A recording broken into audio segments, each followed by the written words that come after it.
Apa kabar Bang? Baik. Alhamdulillah. Apa kerjanya setiap hari Bang? Kerjanya biasalah. Kadang-kadang hiding-hiding. Iya. Jadi gini Bang. Aku mau nanya ini Bang ya kan. Ini senapanku guys ya kan. Mau kutanya sama master longrengnya ini. Dari segi apa sih? Apa kelebihan tembak bisa menembak di atas 100 meter? Apa sih kelebihannya? Yang paling istimewanya gitu. Ya sebenarnya semuanya, mulai dari teleskop sampai laras, regulator, semua mesti mendukung jadi satu. Termasuk trigger yang paling utama sebenarnya. Kalau bisa usahakan bagaimana supaya selembut mungkin waktu dipetik tidak goyang. Karena yang mau ditembak kan jaraknya sudah melampaui jauh. Jadi goyang maksimal lah ya kita bilangnya. Goyang sedikit saja sudah ngaruhnya luar biasa. Nah, selama ini memang kebanyakan kita sepilih waktu pemasangan teleskop. Biasa kita pasang teleskop seperti ini, langsung kita pasang teleskopnya.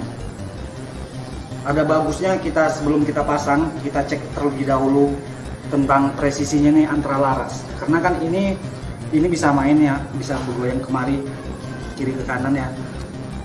Kalau bisa kita sebelum kita pasang kita kunci semua ini yang perlu diperhatikan. Kita roll dengan pipa. Kalau bisa ini posisinya memang betul-betul center, lurus, tidak ada mereng ke kiri ataupun ke kanan. Memang kalaupun ini bergeser kemari pun tetap bisa disetting dia asnya. Cuman masalahnya waktu kita menjero umpamanya 50 meter lebih ataupun kurang, dia pasti tidak presisi lagi karena posisinya tidak simetris lurus. Dengan sendirinya waktu penyetingan di 50 ya hanya di 50 itu aja yang bisa akurat. Di atas 50 meter Bisa itu tadi. Kalau ininya dia larinya ke berat ke kiri ataupun kanan, dengan sendirinya itu pasti ngaca. Setelah ini sudah kita pasang dengan baik, oke, kemudian laras memang macam sekarang alur mulai dari alur 6, 12, 14 ya tinggal tergantung selera ya. Cuman saya anjurkan kalau bisa pakai laras yang alur 12 dan non cuk. Maksudnya misalkan kita nggak pakai cuk. Misalkan kita pakai cuk. Perbedaannya di mana gitu? Kalau dia ada cuknya, dia kalau untuk di jarak di atas 100 dengan sendirinya karena ada ya namanya cuk, ada penyempitan. Kalau seperti laras kebanyakan dia sekitar 25 mili di depan ini pasti ada penyempitan. Disinilah pengaruhnya terhadap peluru. Jadi waktu peluru keluar gitu istilahnya dia ada nyendatnya sedikit. Benar.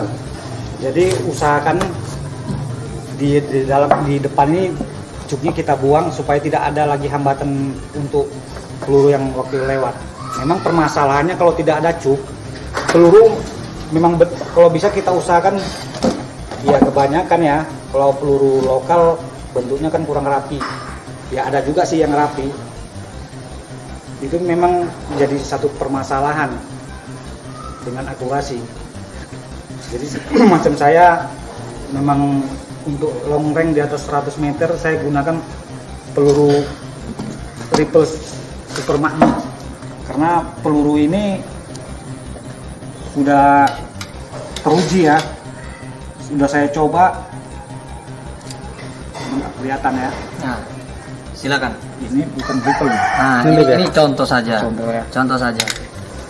Ini ada ini saya guys. Saya guys. Triple super magnum.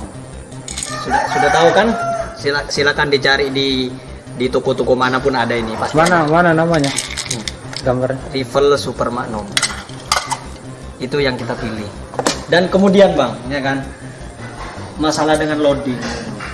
Itu kalau bawaan istilahnya kita beli senapan di toko atau di toko tembak dimanapun lah, ini kita beli di online yang di segala macam inilah ya kan.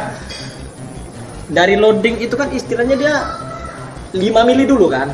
Nah, 5 mili dulu baru 4,5 mili gitu kan ceritanya itu. Iya. Bener nggak? Benar. Nah, itu benarkah itu harus ada dilempengkan atau menurun, ada agak menanjaknya sedikit atau gimana itu?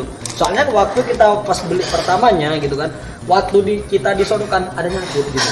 Benar. Kemungkinan ada luka. Gimana sih caranya itu? Iya. Caranya gimana? Untuk mengerapikannya biasanya kalau dengan tukang bubut biasanya kan tergantung dengan mata pisaunya. Mata pisau. Kalau mata pisaunya itu biasa ya, dia kan ini laras kita bilang dulu 4,5 mili ya lubangnya. Kemudian kan yang bagian loading bagian depan kan sekitar 5 milian. Dengan sendirinya waktu pembuatan ini dan loading transfer angin dari bawah, kalau bisa dia memang gimana bilang ya? Nah, kita tes dulu, sahabat antar ini kita tes dulu. Kita waktu pengisian peluru, kalau kita bawaannya pertama, nah ini kita pakai peluru rifle Super Magnum. Nah, ini kita masukkan sodokkan di sini. Nah, ini kan kita terbalik ini gimana ini? Ntar guys, balik ini guys. Nah, begini guys. Waktu kita memasukkan peluru ini kan lubangnya 5 mili. Iya. Nah, yang di dalam kan 4 mili setengah gitu. Waktu disorong, kemungkinan kan pasti nyangkut. Iya. Nah, tek kan nyangkut gitu. Iya. Nah, Kalau dia memang ada yang menyangkut, dia kan gini guys ceritanya guys. 5 lubang laras 5, yang di dalamnya 4,5. Otomatis kan kalau dia disodok ya istilahnya sampai di 4,5-nya dia kan nyangkut gitu. Caranya gimana supaya nggak nyangkut? Kalau dia waktu masuk 4,5 mili pasti luka peluru, pasti nggak presisi. Caranya gimana supaya dia tetap mulus gitu? Gimana itu caranya, Pak? kalau di tempat tukang bubut biasa kan dari matabur yang digunakan biasa matabur 5 mili. Kemudian bagian ujungnya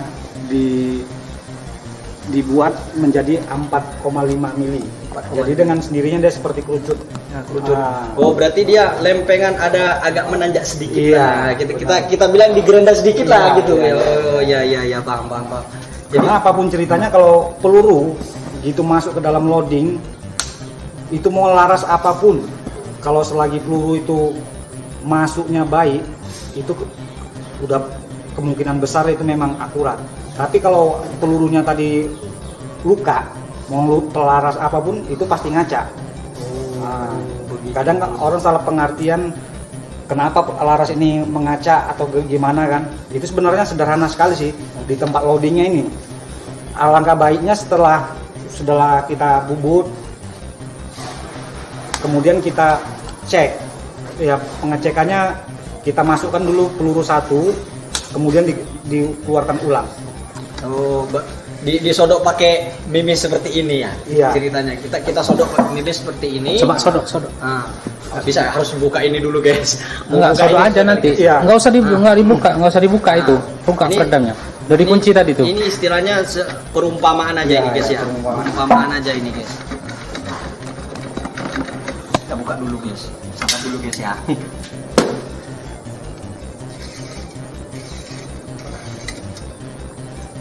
Kita sodok dulu dari depan cemana hasilnya gitu. Lukanya cantik enggak ya? Nah, itu dia. Menurut Master gimana hasilnya? Menurut Master? Kalau dilihat ini ya teman-teman ya, kita lihat nih sekelilingnya nih, sama ya. Oh sama. Sama.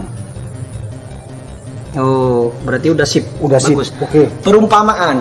Misalkan dia ada yang nggak sama alurnya sama yang lain, ada yang nggak kena gitu, atau dia waktu kita disodokkan tek ada macet-macet atau ada sebagian sama kawan-kawannya itu nggak sama garis-garis nggak presisi. Itu mau tidak mau dibubut ulang. Oh dibungkus ulang. Iya, nggak bisa. Itu seandainya alurnya tadi hilang semua,